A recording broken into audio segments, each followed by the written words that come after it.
planes high in the sky, cars rushing by, a barn, gardens, and apartments. Well, we are here at the Red Barn, a place for Ozark living, to learn about agri-hoods.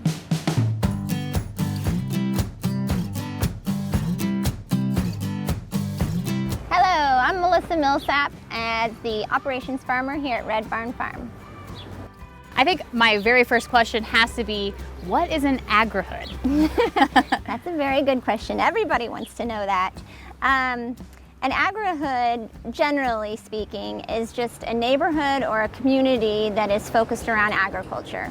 So you're going to find so many different models of that.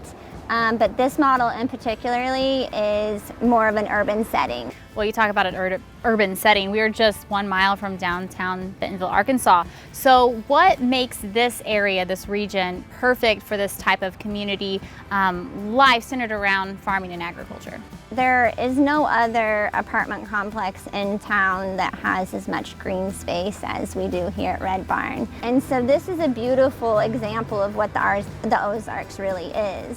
So just 2 years ago, this was an empty field. This was a farm, and this is actually the original Red Barn, hence the name of this agri-hood. So you came from Springfield to help build it from the ground up. Were you familiar with this type of concept and urban farming before? Absolutely. So I have had my eyes and interest on agri-hoods for years. It's not a new concept. Matter of fact, it's an extremely old concept. Really? How people would actually come together. They would get property, they would create their homes, and then they would generally have somebody within that community that was good at growing food, and they would support that person while that person grew the food for the community. Well, we're going to go see the farm here in a minute, but before, I want to learn more about these residents. You know, they're coming and they're participating in this type of community life.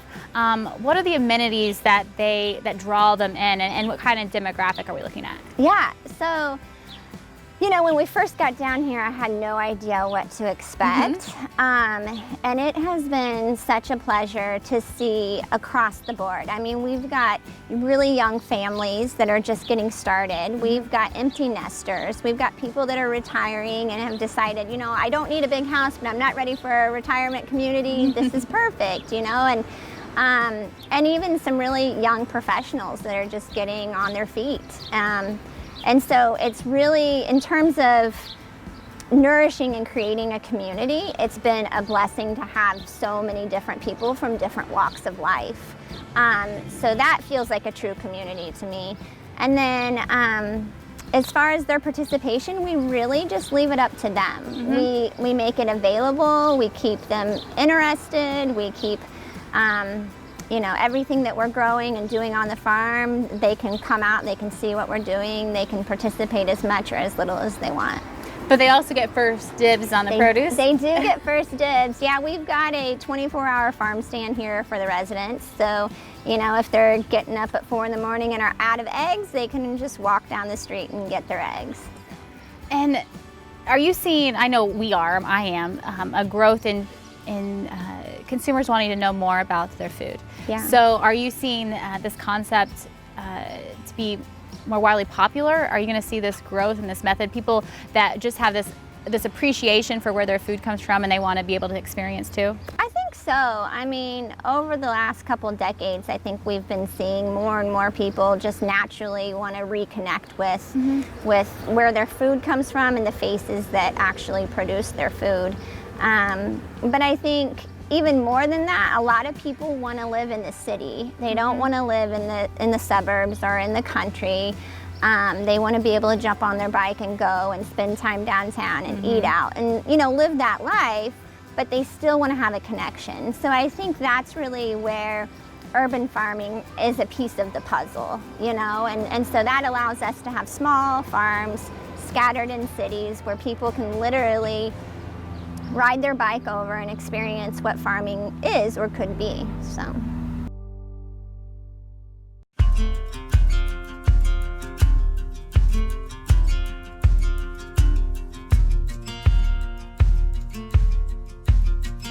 So you started with a 12-acre blank slate and got to be creative and develop this farming concept, but keeping in mind that apartments were going to be your back door. For sure, yeah. So it was definitely a blank slate when they started with the concept of the agrihood. And they had a landscape architect as well in the beginning that was like, you know, we should do some berries or something here, and maybe we should do this here, and then maybe we'll do more production in this area. Which is great, but you came in with the farming expertise. Right, and so does that make sense? Yeah, so then we were able to be like, okay, landscape architect, that does make a lot of sense, but let us do the nitty gritty, you know? So it was a lot of fun to be able to come in, and we've just learned so much being able to work with a development, you know, and learning all of that. So yeah, we decided to get started with our perennials. We knew we needed to get our fruit trees going. We needed to get our berries going. We knew we needed to establish our grazing area. We needed to get our well dug, you know, and so this is really the first year where we're getting all of our fruit into production. And I see some blueberries. Yes, you do. You can pick a couple of those really dark blue ones. They're just now coming on, so.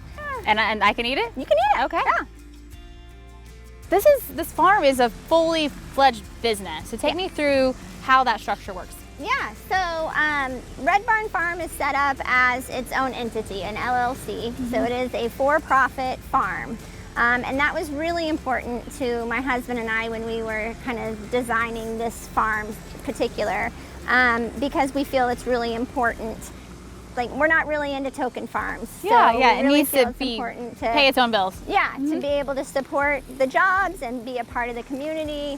And so we fully grow food and sell food. And you have employees that are working full-time here. Absolutely, yeah. We've got 5 full-time employees right now. Okay, so let's see what the employees are up to, the farmers are up to today, and take me on a tour of the farm. All right, sounds good.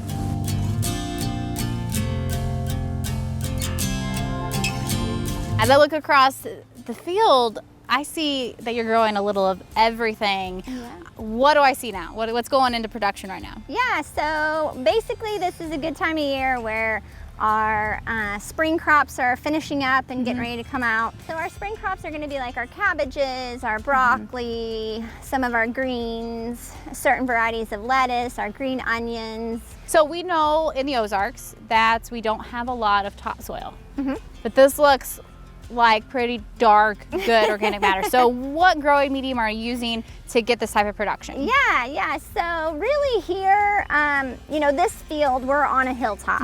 And this field was really overgrazed with cattle before we came on. And it's rock and clay. I mean, you know where we are. So all of that combined made for planting vegetables that require very nutritious soil a little taxing. But in all of our urban farming history, we're used to that. So you have to have a lot of patience. And in the first couple of years, you have to bring in a lot of compost and soils.